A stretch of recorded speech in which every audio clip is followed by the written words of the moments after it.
부모님을 따라 이민을 온 저희들과 같은 세대를 이민을 당한 세대다 이렇게 부릅니다.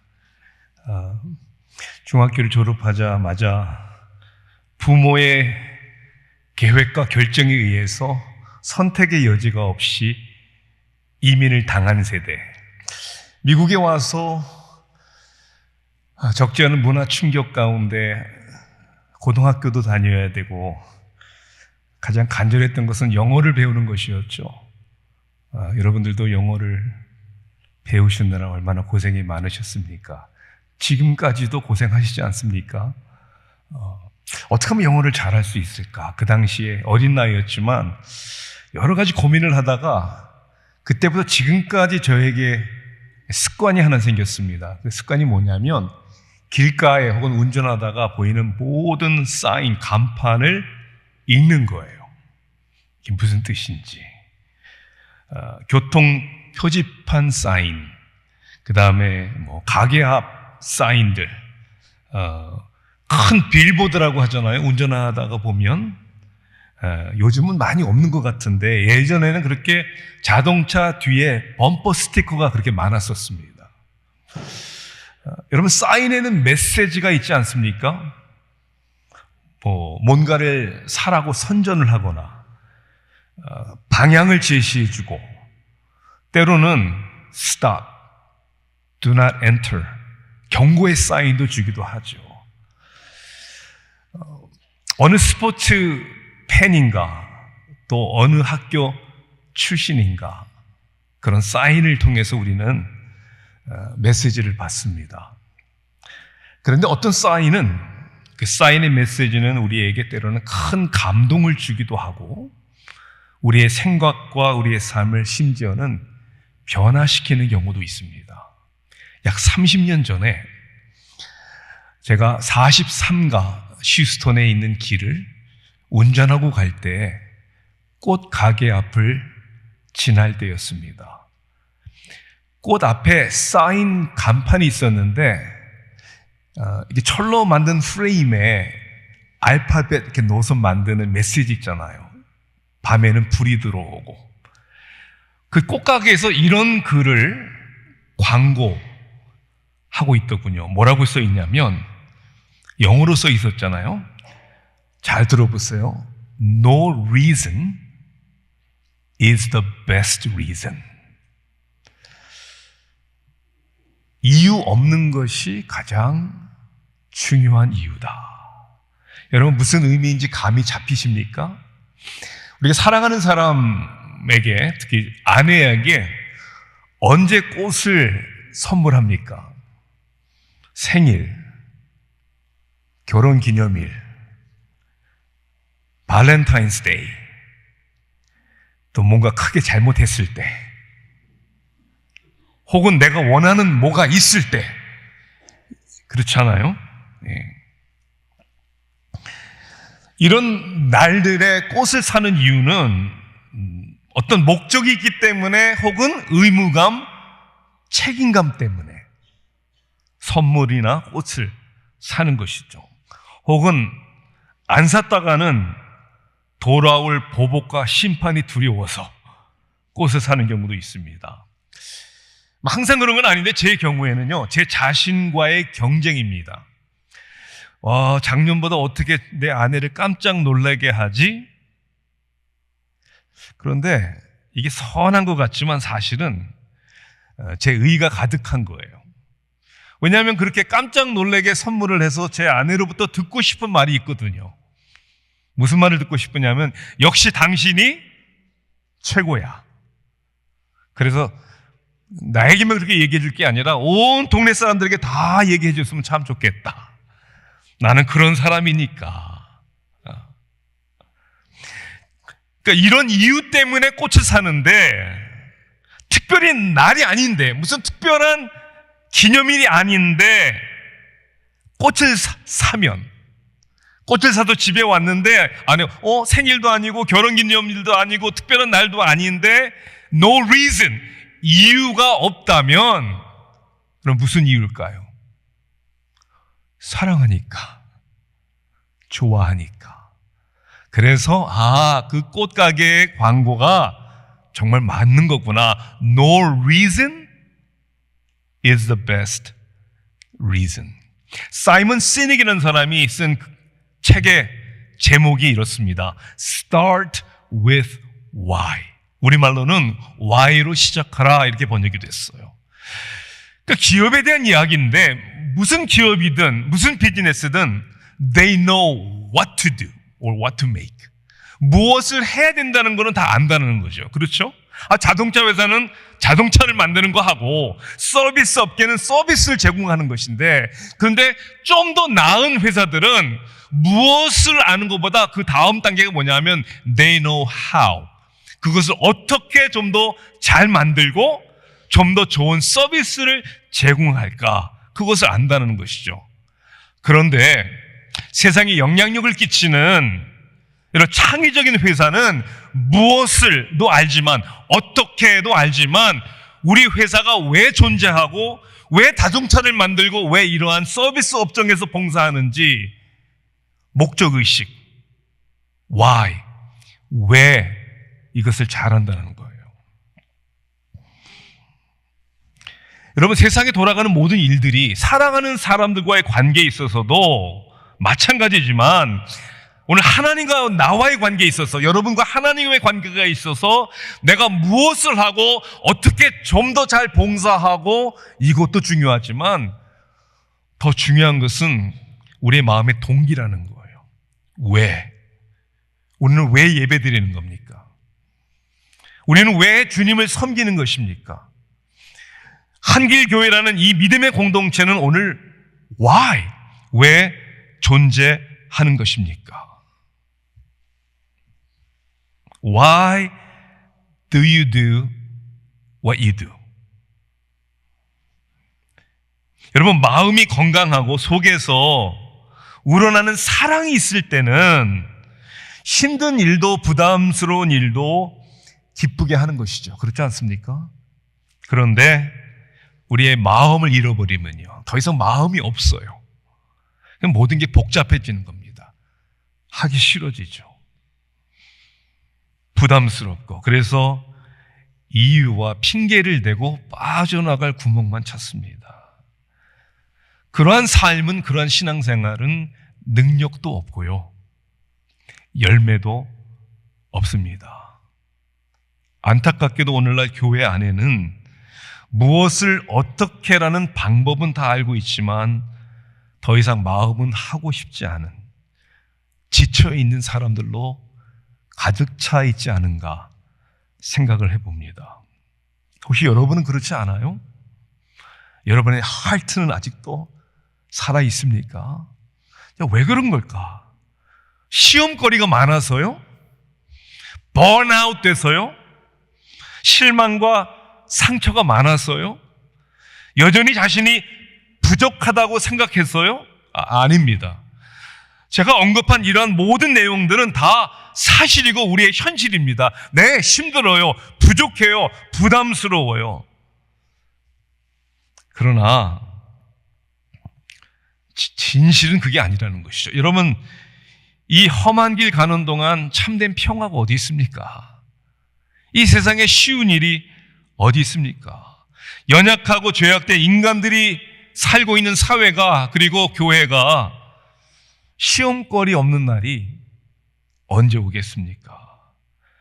아니, 자신이 더 이상 부족하지 않다고 생각드는 때가 오겠습니까? 아니, 그런 날이 오면 더 큰일 나는 거예요. 항상 부족한 것이죠. 우리가 걸어야 하는 길은 좁은 길이지만, 희생과 대가를 치러야 하지만 늘 부족한 것이 사실이지만, 그 길을 가야만 하고 가기를 원하고 능히 갈 수 있는 이유는 하나님의 은혜 때문이다. 하나님의 은혜 때문이다. 오늘 우리가 본문 12장 1절 로마서를 보니까, 그러므로 하나님의 모든 자비하심으로 너희를 권하노니, 이렇게 돼 있잖아요. 우리가 바울 서신을 특별히 읽을 때 바울 서신은 두 부분으로 나눠져 있는 것을 우리가 알 수 있습니다. 바울은 첫 번째 부분에서 항상 하나님은 누구시고 하나님이 우리를 위해 하신 일이 무엇인가를 언급합니다. 이것을 우리는 theology, 신학이라고 얘기하는 거예요. 아, 하나님은 이런 분이시구나. 그리고 하나님은 우리를 위하여 이러한 일을 베푸셨구나. 그게 첫 번째 부분이고, 두 번째 부분은 신앙입니다. 하나님이 이런 분이시고 하나님이 이렇게 우리를 위하여 행하셨기 때문에 그 은혜 때문에 우리가 어떤 사람이 되었고, 이제는 우리가 어떻게 살아야 하고, 어떤 가정을 이루어야 하고, 어떠한 교회의 공동체를 세워야 하는가. 이 신앙 생활이죠. 신학에 근거한 신앙 생활. 근데 사도 바울의 이 두 부분을 잇는 단어가 계속해서 나옵니다. 오늘 본문에서도 나왔어요. 무슨 단어가 나왔죠? 그러므로라는 단어예요. 그러므로. 오늘 본문에 산 제물로 우리의 몸을 드려라. 이 세대를 본받지 말아라. 새롭게 되어라. 변화를 받아라. 분별하라. 이 모든 것들, 여러분 왜 그렇게 살아야 하는 것입니까? 쉽지 않은데. 아니 그렇게 정말 할 수 있는 것입니까? 네, 그렇게 하기를 원하고 그렇게 할 수 있는 이유는 그러므로예요. 그러므로. 즉 로마서 1장부터 11장까지의 하나님이 누구시고 하나님이 행하신 모든 것을 다 통틀어서 그러므로 하나님의 모든 자비하심으로 너희를 권하노니, 이 자비하심이 우리를 권하는 것이고 자비하심이 우리의 동기가 되는 것이고, 이 하나님의 자비하심이 저와 여러분의 능력이 되는 줄 믿습니다. 저는 이번 집회의 주제를 그래서 radical 은혜,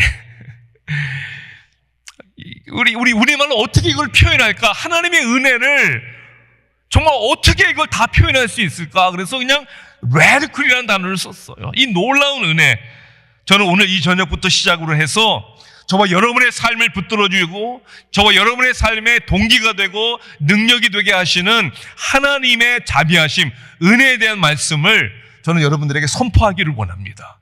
특별히 오늘 로마서 12장 1절과 2절 말씀 가운데 저는 세 가지를, 하나님의 은혜 가운데 우리가 얻는 것이 무엇인가. 첫째는 우리의 아이덴티티, 정체성이고, 두 번째는 우리의 성화, 우리를 변화시켜 주시는 은혜이고, 세 번째는 우리가 생명을 걸 만한 우리의 삶의 미션, 사명에 대한 이야기를 하고 싶어요. 우리의 정체성, 우리들의 성화, 그리고 우리들의 사명. 자, 첫째는 정체성이에요. 이게 우리 인생의 가장 중요한 질문 중에 하나가 아닙니까? 자기의 정체성에 대한, 나는 누구인가? Who am I? 내가 무엇을 하느냐, 무엇을 할 수 있느냐, 어떻게 어떤 삶을 살아야 하느냐는 결국 나는 누구인가라는 자기의 정체성에 달려있다는 것을 우리는 기억해야 합니다. 자기의 정체성이 분명하지 않거나 건강하지 않을 때는 어떻게 됩니까? 늘 다른 사람들이 생각하고 말하는 나를 찾기 위해서 칭찬과 인정에 굶주리다가 오히려 흔들리고 마는 것입니다. 그리고 아무도 나와 함께 해주지 않을 때 우리를 가장 괴롭히는 질문은 도대체 나는 누구인가예요. 나는 누구인가. 그것은 신앙생활이 이제 마냥 시작했던, 오랜 예수를 믿은 세월이 흘러갔던 상관없이 누구나에게 찾아오는 유혹이고 누구나 고민하는 내용 중에 하나입니다. 독일의 탁월한 신학자요, 루터교 목사님이었던 디트리히 바너퍼는 21살에 베를린 신학대학에서 박사학위를 받았어요. 그는 반나치 운동가였고 히틀러를 대항해 싸우다가 감옥에 갇히게 되죠. 그리고 39살의 나이에 사형을 당합니다. 수용소에서. 제자들에 대한 지금까지도 영향력을 끼치는 디트리히 바너퍼가 수용소에서 사형 당하기 전에 자기 정체성의 두려움에 대해서 한 편의 시를 씁니다. 그 시의 제목이 뭐냐면 Who am I? 나는 누구인가예요. 그는 이렇게 썼어요. 나는 누구인가? 남들은 가끔 나더러 말하기를 감방에서 나오는 나의 모습이 어찌 침착하고 명랑 확고한지, 마치 자기 성에서 나오는 성주 같다는데, 나는 누구인가? 남들은 가끔 나더러 말하기를 감시원과 말하는 나의 모습이 어찌 자유롭고 친절하고 분명한지, 마치 내가 그들의 상전과 같다는데, 나는 누구인가?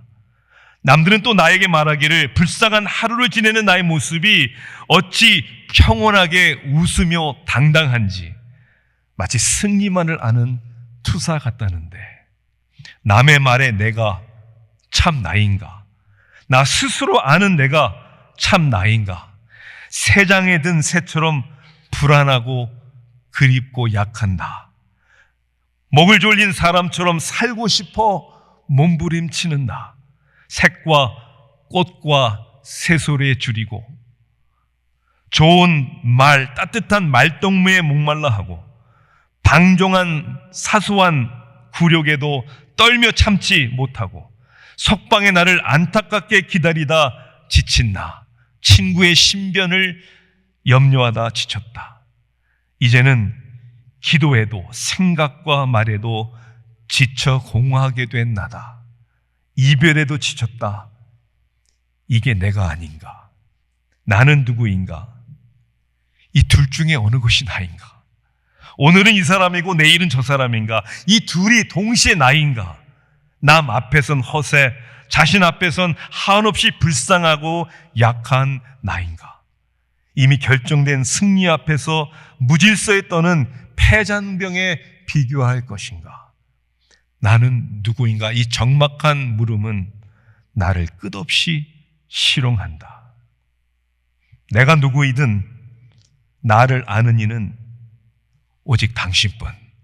나는 당신의 것이외다, 오 하나님. 내가 누구인가에 대한 정체성의 혼란은 결국 내 느낌도 내 생각도 아니고 다른 사람들이 말하는 내가 아니고 하나님이 말씀하시는 그리스도 안에서의 여러분의 정체성이 되는 줄 믿습니다. 근데 흔히 사람들은 세상에서 말하는 기준에 의해 자신의 가치와 정체성을 발견하려고 합니다. 그래서 대단한 스펙을 쌓으려고 하잖아요. 높은 지위와 많은 업적, 그리고 성공이라는 목적을 향해 부단히도 노력합니다. 그 결과가 뭐죠? 여러분, 노력한다고 다 이루어집니까? 목적이 이루어진다고 꼭 만족과 행복이 찾아옵니까? 그래서 팀 켈러 목사님은 우리의 정체성에 대해서 이렇게 얘기를 했어요. 만일 여러분의 정체성을 그리스도가 아닌 자신의 행위에서 찾는다면, 여러분 잘 들으세요. 성공은 머리로 갈 것이요, 실패는 가슴으로 갈 것이다. 이게 무슨 얘기입니까? 내 노력과 의지와 행위에서 나의 정체성을 찾으려 하면, 잘 되면, 성공하면 교만해질 것이고, 실패하면 낙심하고 좌절하고 쓰러질 수밖에 없다는 것이죠. 그러니까 결국은 성공도 실패도 하나님의 형상대로 지은 우리를 쓰러뜨리는 것이죠. 사도 바울이 이렇게 고백했잖아요. 나의 나됨은 하나님의 은혜입니다. 하나님의 은혜입니다. 절대 그 누구도 흔들 수 없는 하나님이 만드신다. 그래서 그러므로 형제들아, 하나님의 모든 자비하심으로 너희를 권하노니, 이 말에는 이미 하나님이 우리에게 이러한 거룩하고 존귀한 사람으로 만들어 주셨으니 이미 얻은 거예요. 은혜로. 몸을 들여라, 본받지 말아라, 변화를 받아라, 분별하라, 이렇게 순종함으로 어떤 사람이 되는 것이 아니라 이미 그리스도 안에서 이런 사람이 되었기 때문에 이러한 삶을 살고자 우리 마음에 원함이 있는 것이고 그 길을 달려가게 되는 줄 믿습니다. 하나님의 모든 자비하심이라는 간단한 표현이지만 여기에는 어마어마한 하나님의 진리가 담겨 있는 거 아닙니까? 여러분을 선택하신 하나님의 은혜 믿으십니까? 여러분을 부르신 하나님의 은혜, 여러분을 행위에 의지한 것이 아니라 여러분을 존귀하게 여기시는 하나님. 저는 세상의 실력, 학력, 경제적인 능력을 절대로 무시하자는 말이 아니에요.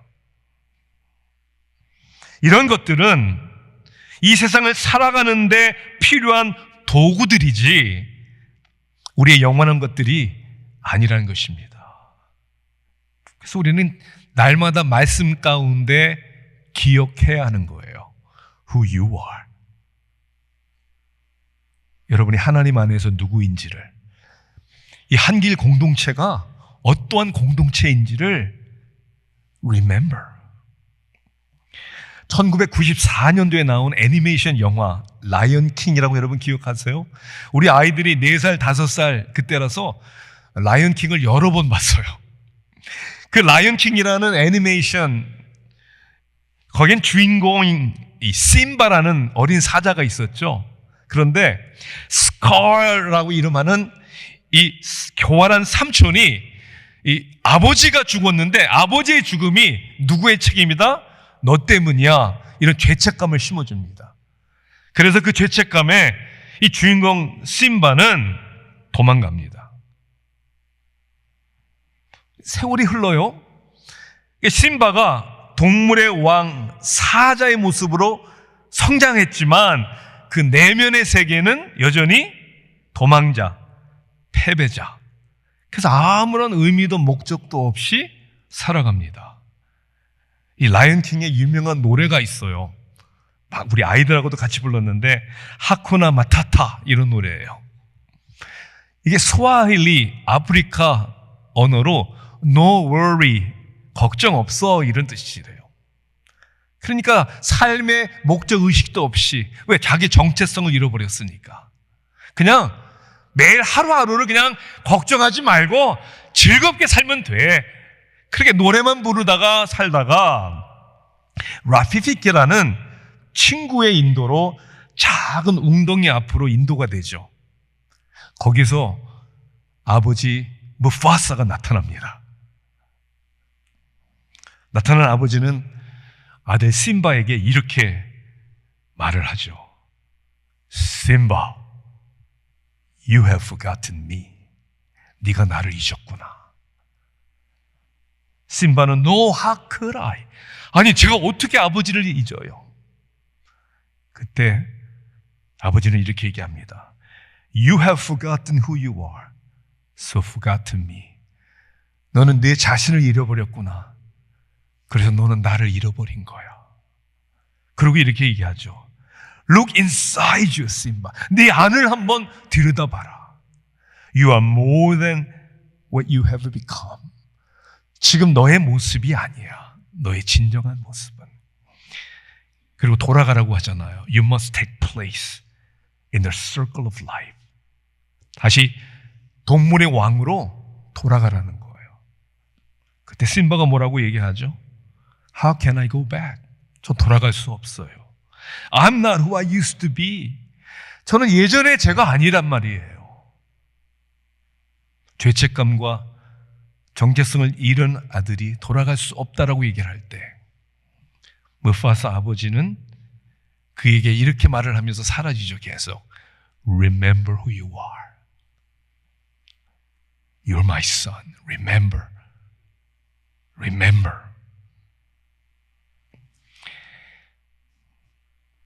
인생의 작고 큰 삶의 고통과 어려움과 실패와 낙심 가운데 때로는 우리가 어떤 존재인지를 잊고 살아가는 거 아닙니까? 하나님이 여러분을 향해서 오늘 얘기하시는 거예요. Remember who you are. 네가 누구인지를 기억해라. 여러분이 누구십니까? 만왕왕 하나님의 자녀됨을 믿습니다. 이 하나님의 자비하심 가운데 나는 이런 사람이구나. 우리는 이런 사람들이구나. 이런 확신을 갖는 것이죠. 우리의 정체성. 그렇죠? 자, 그 정체성을 우리는 발견을 하고, 두 번째는 우리를 성화시키시는 하나님의 은혜예요. 맥스 루카도라는 목사는 이렇게 얘기합니다. 하나님은 여러분을 있는 모습 그대로 사랑하시고 받아주시지만 여러분 있는 모습 그대로를 내버려 두지는 아니하시고 하나님의 아들의 형상을 담게 하신다. 아멘. 여러분을 그대로 받아주시지만 그대로 내버려 두지는 아니하시고 그리스도의 형상을 담게 하신다라는 것이죠. 오늘 본문의 말씀도 여러분 한번 보세요. 이게 어마어마한 우리에게 도전 아닙니까? 한마디로 얘기하면 변화되어라. 다시 얘기하면 하나님의 자녀가 되었으니 하나님의 자녀답게 살아라, 이런 얘기 아닙니까? 보세요. 나의 기쁨이 아니라 하나님의 기쁨을 추구하는 사람이 되라고 말씀합니다. 받는 사람이 아니라 offer, give your life, 여러분의 인생을 드리는 삶을 살라고 말합니다.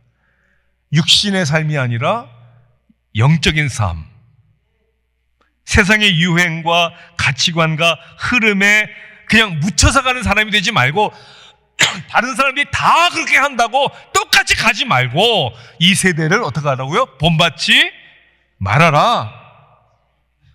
성공이 아니라 성숙한 삶 살아라 말씀하는 것이죠. 변화하라는 거예요. 변화. 자, 보세요. 하나님이 여러분을 어떻게 변화시켜 주십니까? 하나님의 은혜가 우리를 어떻게 변화시켜 주세요? 하나님의 은혜는 하나님의 진리를 통해 먼저 우리의 생각을 바꿔주십니다. 우리의 생각. 가장 먼저 일어나야 할 변화는 우리의 생각과 우리의 마인드의 변화예요. 마인드의 변화. 자, 우리말 성경에는 이렇게 번역이 됐어요. 마음을 새롭게 함으로 변화를 받아. 자, 변화를 받기 위해서 뭐가 새로워져야 된다고요? 마음이라고 번역되어 있는데 영어 성경에 보니까 이렇게 되어 있죠. Renewing of your mind예요. mind. 우리의 생각이에요. 생각. 신약 성경에 회심 혹은 회개라고 번역이 되는 헬라어 메타노이아라는 단어, 회개라는 뜻이 뭔지 아세요? 노이아라는 말은 마인드예요. 마인드가 바뀌다라는 거예요. 회개가 뭐냐면 우리 생각이 바뀌는 거예요. 너희가 진리를 알지니 진리가 너희를 자유케 하리라. 이 하나님의 은혜를 받고 보니까 이 하나님의 진리를 접하고 보니까 내가 살아가는 방향이 이 방향이었는데 이거 아니구나. 생각이 바뀌고 삶을 돌이키기 시작하는 거예요. 네. 그래서 가치관이 변화되는 거예요. 저는 한길 교회의 가치관이 하나님 나라의 가치관으로 변화되기를 주님의 이름으로 축원합니다. 생각이 바뀌는 거예요. 자, 그런데 하나님께서 이 진리를 통해서 언제 어떻게 우리의 생각을 바꿔주실까? 편하고 좋을 때 우리가 바뀌면 얼마나 좋겠어요. 근데 많은 경우에 그렇지 않습니다. 여러분, 우리 하나님의 진리의 변화는 때로는 우리의 삶과 관계의 고통 가운데 우리를 변화시켜 주시는 줄 믿습니다. 네. 하나님은 여러분들에게 고통이 없는, 문제가 없는 인생을 약속하신 적은 없어요. 오히려 그 삶의 문제와 고통 가운데 우리를 그냥 가만 내버려 두지 아니하시고 하나님이 원하시는 모습으로 바꾸어 주시는 거예요. 그게 은혜잖아요. 그리고 그 문제와 고통 가운데 하나님이 어떤 은혜를 우리에게 주십니까? 우리를 떠나지 아니하시고 함께 해주시는 은혜입니다. 우리를 떠나지 아니하시고 함께 해주시는 은혜. 저에게는 남매가 있는데요. 지금은 뭐 다 성장을 했지만 남매가 다 한두 살 때 둘 다 경기를 심하게 했습니다. 저는 아마 죽을 때까지 잊을 수 없는 우리 아들이 1살이었을 때 처음 경기했을 때를 저는 잊을 수가 없어요. 그 당시 제가 휴스턴에 있는 저희 부모님 댁에 베케이션을 갔었는데 새벽 2, 3시에 애가 이제 열이 나다가 좀 이상해서 보니까 한 3시에 애가 경기를 하기 시작을 하는데 이게 뭐 쉽게 설명하자면 간질병 환자와 같은 증상이에요. 그러니까 몸이 막 뻣뻣해지고 막 눈이 돌아가는 것 같고 거품 같은 게 나는 것 같고 전혀 사전 지식이 없던 저희들에게는 충격이었죠. 그래서 아이를 싣고 Children's Hospital Emergency까지 달려갔습니다. 병원에 가서 조금 있으니까 아이가 괜찮아졌어요. 자, 그런데 병원 측에서 뭐라고 얘기를 하냐면 이렇게 첫 번째 이렇게 경기를 하면 혹시 이 아이가 뭐 수막염 혹은 뇌막염이 걸릴 수 있는 가능성이 있기 때문에 테스트를 해야 된다는 거예요. 메닌자이러스. 그래서 물어봐서 어떻게 테스트를 하냐 그랬더니 세상에 1살짜리 척추에 주사바늘을 꽂아서 액을 빼가지고 그걸 검사해야 된다는 거예요. 꼭 해야 된다는 거예요. 그래서 허락을 했습니다. 아이를 데리고 들어가더라고요.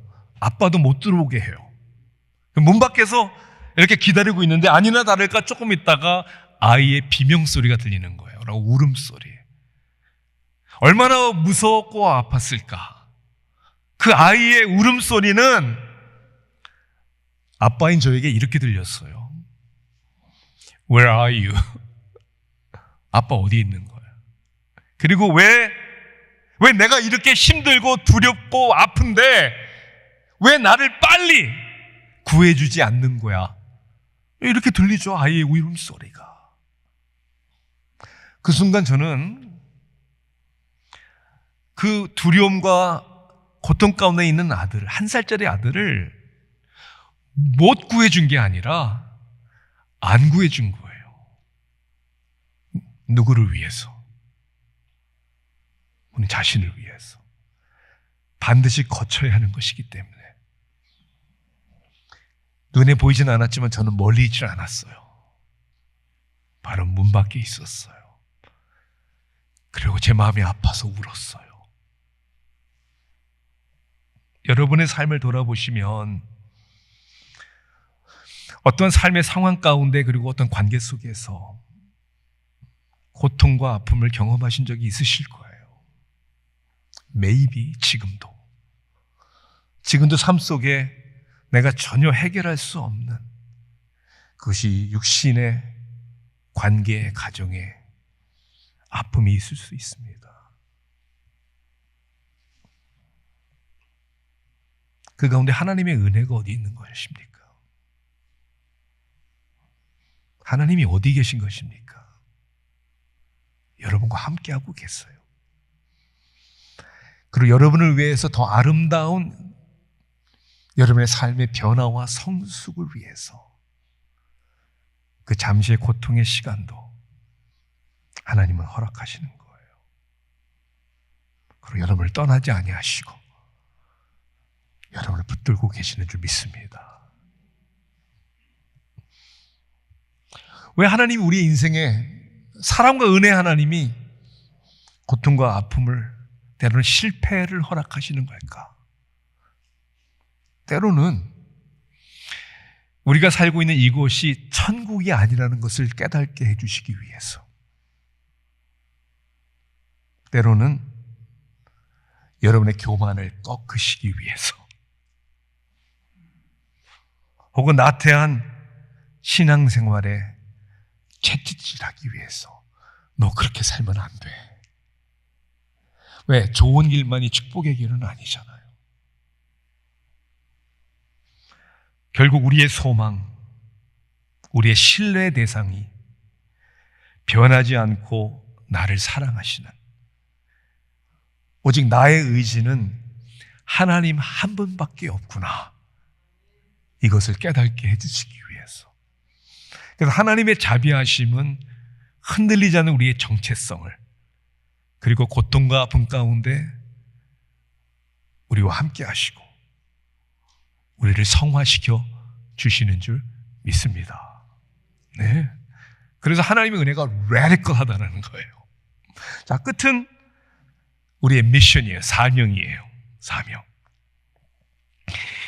이 1996년도에 알캔사스주의 셀린이라는 카운티에서 켄터키 미셔너리 배프티스트 처치, 미국 교회였는데요, 화재가 났습니다. 교회 건물이 다 타버렸어요. 화재 원인은 방화였어요. 누가 불을 지른 것이죠. 범인은 37살의 에릭 데니얼 해리스, 그 교회 담임 목사였습니다. 법정에서 자신의 죄를 인정했습니다. 왜 교회에 불을 질르느냐라는 질문에 교회 성도들 가운데 분열이 심해서 하나가 되기 위한 프로젝트가 필요했다. 세상에. 제가 개척해서 섬기던 교회가 2001년에 저희가 큰 미국 침례교회를 너무 좋은 가격에 사서 저희들이 건물 들어가서 이제 예배를 드렸어요. 주일 예배 2번 딱 드리고 주일이 지난 월요일 화재가 일어나서 교회가 다 타버렸습니다. 한 가지 분명한 것은 제가 안 했어요. 프로젝트가 필요해서 제가 한 것이 아닙니다. 여러분 교회의 프로젝트는 뭐예요? 여러분 교회를 하나가 되게 하는 미션, 사명이 뭐냐는 거예요. 보세요. 하나님의 자비하심, 하나님의 은혜는 우리에게 평안한 길을 주시지만 안전한 길을 주시지는 않습니다. 때로는 편안한 길만을 가게 하지는 않는다는 거예요. 넓은 길이 아니라 오히려 좁은 길을 가게 하시죠. 사심이 아니라, 사심에 한 삶이 아니라 사명을 위한 삶을 살게 하시는 줄 믿습니다. 하나님의 은혜가 나를 그저 편안하게 쉬운 길, 좋은 길, 은혜되는 길만이 아니고 때로는 내 몸을 십자가를 지고 날마다 부인해야 하는 좁은 길을 가게 하신다는 거예요. 오늘 본문 말씀이 그런 거예요. 몸을 사한 제물로 드리라고 그랬잖아요. 왜 몸을 사한 제물로 드리라고요? 여러분, 몸이 아니면 할 수 있는 일이 아무것도 없으니까. 다시 얘기하자면 everything, 여러분들이 하는 모든 것이 하나님 앞에 제물이 돼야 된다는 거죠. 이 세대를 본받지 말래요. 다른 사람들이 이상하다고 얘기하고 손가락질해도 똑같이 가지 말라는 거예요. 왜? 하나님의 은혜를 받은 우리는 천국 백성이니까. 영원한, 여러분, 나라를 위해서 이 땅이 영원하지 않다는 것을 우리는 알기 때문에 결국은 하나님 앞에 서서 착하고 충성된 종아, 우리 이런 인정을 받으려고.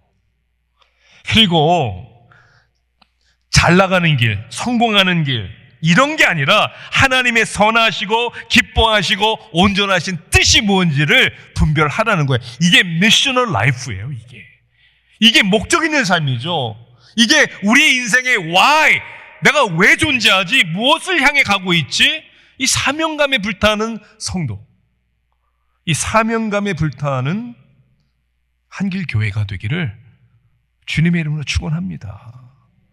정말 사명감으로 불타 있습니까? 천국 백성다운 그러한 공동체로 소문이 나 있습니까? 여러분이 내리는 결정과 여러분이 하는 모든 일들이 그런 열매를 맺고 있습니까? 제가 언급한 팀 켈러 목사님은 그래서 우리의 인생의 변화, 그리고 우리 교회의 변화와 화목과 일치를 위해서 필요한 것이 뭐냐 했을 때 이분은 이렇게 표현을 했어요. Over mastering positive passion.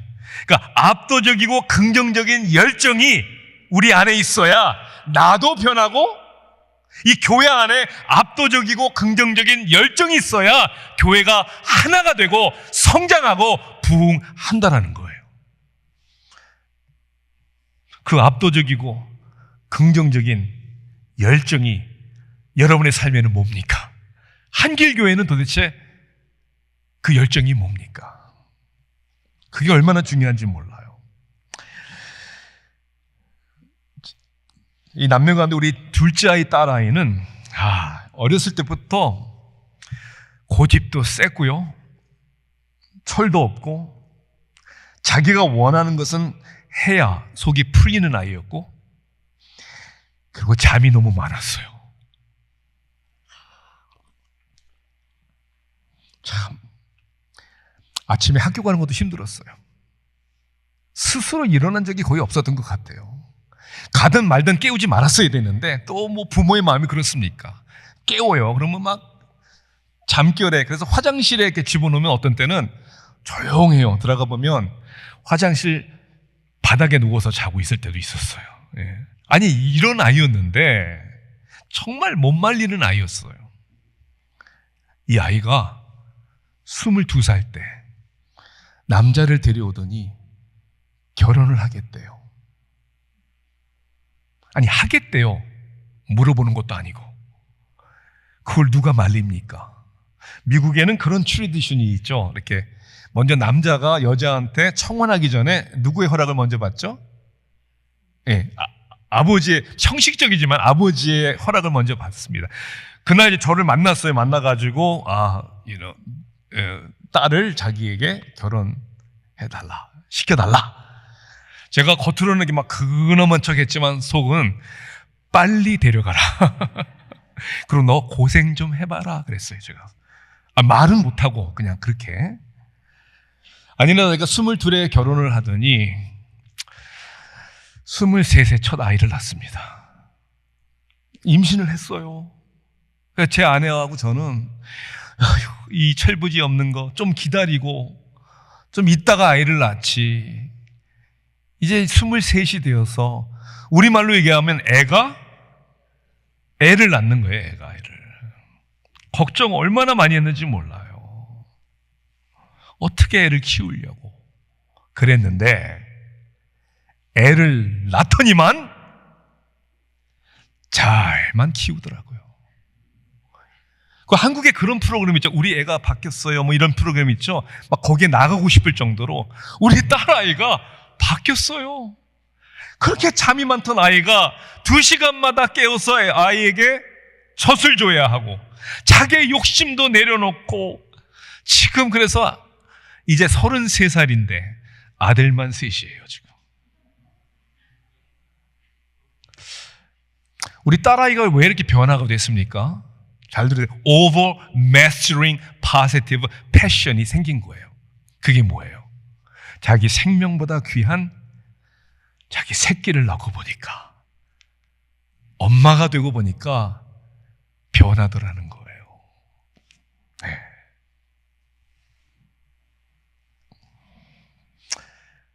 교회가 하나님의 은혜 공동체가 되기 위해서는 각각 자기의 중심의 욕심을 채우는 그런 유치한 프로젝트 말고요, 내 자신보다 더 크고 위대한 프로젝트를, 열정을 발견해야 합니다.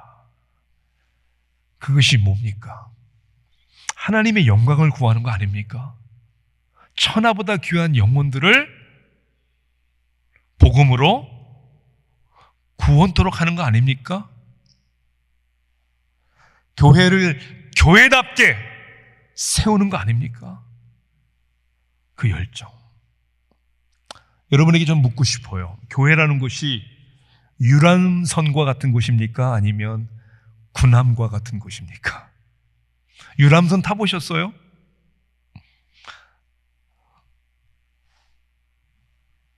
내가 좋아하는 사람들과 어울리고, 유람선이 그런 곳이에요. 자기 입맛에 맞는 음식에 선장과 승무원들의 환영과 최고의 서비스와 각종 엔터테인먼트의 특권을 누릴 수 있는 유람선. 교회가 그런 곳이라고 생각하는 사람들이 너무 많아요. 내가 은혜 받기 위해서, 은혜를 하나님이 주셨는데 여전히 은혜 받으려고, 그리고 그 은혜 안 되면 포기하는, 이웃을 사랑해야 하고 죽은 영혼을 전도하고 선교해야 하는, 교회는 영적 전쟁터에 있는 군함과 같은 곳이라고 저는 믿습니다. 믿습니다. 쉽지 않다고요? 힘들다고요? 누가 쉽다고 그랬습니까? 이 영적 전쟁인데 감당해야 할 일이기에 감당하는 것입니다. 하나님의 은혜가 뭔 줄 아세요? 우리에게 사명만 주실 뿐 아니라 그 사명을 감당할 수 있는 능력을 또한 주시는 줄 믿습니다. 하나님의 임재와 하나님이 역사하시는 그 경험을 하게 되는 것이죠. 세상을 본받지 말아라, 몸을 산 제물로 드려라, 분별하라 등의 성경의 모든 명령은 우리로 하여금 능히 감당케 하신다라는 하나님의 약속이 포함되어 있는 줄 믿습니다. 그래서 도전하는 거예요. 그래서 순종하는 거예요. 그러한 믿음의 용사들, 그러한 군사와 같은 우리 한길 교회가 되기를 주님의 이름으로 축원합니다. 제 아내는 뉴욕 사람이에요. 작년에 이제 장인어른마저 돌아가셨는데 뉴욕의 우드사이드라는 곳에서 사셨어요. 뉴욕은 이렇게 건물이 이렇게 다닥다닥 붙어 있잖아요. 장인어른이 사시던 그 아파트 바로 골목 건너 오른편에 뭐가 있었냐면 소방서가 있었어요. Fire Station. 저희들이 예전에부터 조지아에 살잖아요. 조지아 아틀란타 북쪽에 너무나도 조용한, 여기하고도 달라요. 밤 9시만 되면 모든 동네 사람들이 다 발 닦고 잡니다. 조용해요. 그 조용한 동네에서 살다가 장인어른 댁에 가면 아파트에서 이제 자려고 하는데 세상에 소방서에서 사이렌 소리와 함께 웽웽웽 소방차가 출동하면서 잠을 다 깨우는 거예요. 낮 시간, 저녁 시간은 오케이인데 새벽 2시, 3시에 그 소리를 내고 가면 잠에서 깨면 너무 짜증스러운 거예요. 너무 짜증스러웠는데 제가 어느 시기를 기점으로 해서 더 이상 짜증이 안 나고 제 태도가 바뀌었어요. 언제부터 바뀌었는지 아세요? 9.12 사태가 터진 다음부터.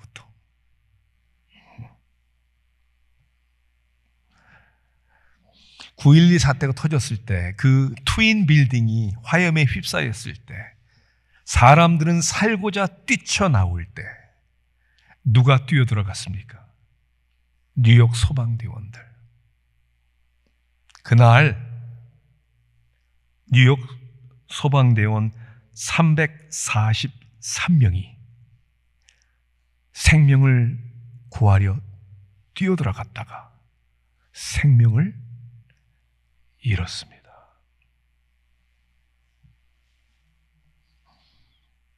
사람들은 살고자 뛰어나오는데 그들은 누군가를 살리고자 죽을지도 모르는 불꽃으로 뛰어 들어갔다는 거예요. 자신들이 죽을 수 있는 위험을 알면서 왜 뛰어 들어갔을까? 연봉을 많이 주었어요? 아니에요. 소방대원들도 사명감 때문에 뛰어들어간 거예요. 사명감 때문에. 그들이 고맙잖아요. 그들이 우리들의 영웅이잖아요. 그런 용기가 없는 우리 자신이 부끄럽기만 한 거 아닙니까? 사람들은 삶의 행복과 성공을 문제가 없고 풍요롭고 세이프한 안전한 환경을 만드는 것이라고 생각합니다. 그래서 부담스럽고 힘들고 손해가 되는 일을 피합니다. 하다가도 쉽게 포기합니다. 그리고 그 자리를 떠나갑니다. 근데 라디컬한 하나님의 은혜를 받은 사람들은 그렇지 않습니다. 하나님의 은혜와 능력을 믿는 사람들은 하나님의 부르심을 받고 부담스럽고 힘든 그 자리에 섭니다. 그리고 하나님의 축복과 역사의 도구가 됩니다. 왜 그런 줄 아십니까? 하나님이 먼저 그렇게 하셨기 때문입니다. 요한복음 3장 16절은 우리에게 이렇게 말씀합니다. 하나님이 세상을 이처럼 사랑하사 독생자를 주셨으니. 그 사랑 때문에 독생자를 우리에게 주셨습니다. 이 땅에 오셔서 고난을 받으시고 배신과 버림을 받으시고 십자가의 길을 가셔서 죽으셨습니다. 그리고 사흘 만에 부활하셨습니다. 그래서 그 은혜를 받은 저와 여러분은 주님 만나는 그날까지 우리도 그 길을 가는 겁니다. 하나님의 자녀라는 자부심을 갖고 하나님의 자녀답게 변화되고 우리도 이 세상 천년 만년 살 것처럼 착각하지 않고 주님 오시는 그날까지 한 영혼이라도 더 구원하고자, 그래서 여러분을 이 땅에 여전히, 그리고 한길교회 공동체를 이곳에 세우신 줄로 믿습니다. 기도하시겠습니다.